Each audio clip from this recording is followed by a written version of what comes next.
ఆంధ్రప్రదేశ్లో ఒక విచిత్రమైనటువంటి ఘటన చోటు చేసుకుంది. అది ఆ ఘటనకి సంబంధించి ఇప్పుడు పెద్ద ఎత్తున వైరల్ అవుతుంది. ఆ వార్త ఏంటి అనేది చూస్తే, నంద్యాల జిల్లా ఆత్మకూరు మండలం కృష్ణాపురం గ్రామానికి చెందినటువంటి దర్గయ్య అనేటువంటి ఒక వ్యక్తి తన భార్యను చూడడానికి ఆర్టీసీ బస్సుని ఎత్తుకెళ్ళాడంట. పొద్దున్నే తన గ్రామం నుంచి వచ్చి, కృష్ణాపురం గ్రామం నుంచి ఆత్మకూరు మండలానికి వచ్చి, అక్కడ బస్టాండ్కి వచ్చి, అక్కడ ఏమన్నా తన భార్య ఉన్నటువంటి పగిడ్యాల మండలము ముచుమర్రి గ్రామానికి తన భార్య అక్కడ ఉంటే అక్కడికి వెళ్ళడానికి ఏమైనా బస్సులు ఉన్నాయని చూస్తే ఏ బస్సులు కనిపించలేదు అప్పుడు ఆ ఊరికి వెళ్ళడానికి. ఇంకేం చేయాలని ఆలోచించినప్పుడు అతను ఒక బస్సు అక్కడ ఆపి ఉంటే ఆ బస్సులో ఎక్కి కూర్చున్నాడంట.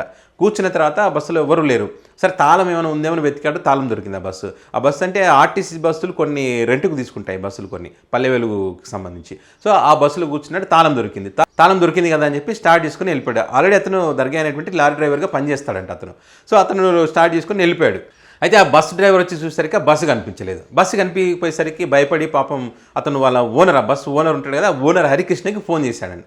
ఫోన్ చేసి, సార్ ఇట్లయితే బస్సు మిస్ అయింది, ఇక్కడే ఆపాను నేను, బస్సు కనపడట్లేదని చెప్తే అతను మరి పోలీసు వాళ్ళకి, అదేవిధంగా తన బస్సు ఓనర్లు ఉంటారు కదా, డ్రైవర్లు, వాళ్ళకి వీళ్ళకందరూ కూడా ఇన్ఫర్మేషన్ ఇచ్చారు ఆ బస్సుకు సంబంధించి. పలానా బస్సు, ఈ బస్సు కనుక మీరు కనిపిస్తే కనుక ఇన్ఫామ్ చేయండి అని చెప్తే, మరి కొంతమంది డ్రైవర్లు వాళ్ళు అబ్జర్వ్ చేశారు. చూసినప్పుడు ఇతను పగిడ్యాల మండలం వైపు వెళ్తున్నాడు, ఈ దర్గా అనేటువంటి బస్సును తీసుకొని. బస్సులో ఎవరు లేరు, ఖాళీ ఉంది. బస్సు కూడా వెనకేమొస్తుంది ముందలేమొస్తుంది చూసుకోకుండా మరి దర్గా అనేటువంటి వ్యక్తి స్ట్రైట్కి వెళ్తూనే ఉన్నాడు. ఆరన్ కొట్టిన కూడా పక్క జరిగినటువంటి పరిస్థితులు అతను డ్రైవింగ్ చేసుకుంటూ వెళ్ళిపోతూ ఉంటే మరి కొంతమంది అయితే ఇన్ఫర్మేషన్ ఇచ్చారు హరికృష్ణ అనేటువంటి వ్యక్తికి. అతను వెంటనే పోలీసులకు చెప్పడం, పోలీసులు ఆ బస్సును ఇక్కడ ఏదైతే పగిడ్యాల మండలం దగ్గర పోలీసులు ఆపి, ఎక్కడి నుంచి వస్తున్నావు, బస్సుని తెచ్చావు, ఏంది నీ వివరాలు అడిగితే అతను చెప్పాడంట. పొద్దున్నే ఇట్లా ఆత్మకూరు మండలం వచ్చాను, నా భార్యను చూడడానికి ముచ్చుమర్రి పోవాలి, అక్కడ బస్సులు అయితే లేవు, అందు గురించి అని బస్సు తీసుకొచ్చిన అని చెప్పిండంట.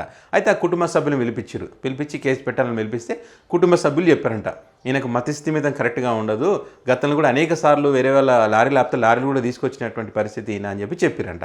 చెప్పేసరికి మరి కేసు అయితే పెట్టాలని అనుకునేసరికి పాపం ఈ హరికృష్ణ అనే ఓనర్ ఉన్నాడు కదా, అతనే సరే వదిలేండి సరే, ఎందుకు మతిస్థిమిత లేదని చెప్తున్నారు కదా, అందులో పైగా భార్యను చూడడానికి బస్సు తీసుకొని పోయాడు కదా అని చెప్పి పాపం అతను కేసు వద్దేమొద్దని చెప్పారంట. అప్పుడు పోలీసులు అతనికి దర్గా అయినటువంటి వ్యక్తికి వార్నింగ్ ఇచ్చి, ఇంకోసారి జరిగితే మనం కేసు నమోదు చేసి అరెస్ట్ చేస్తామని చెప్పి భయపెట్టి పంపించారంట అతను.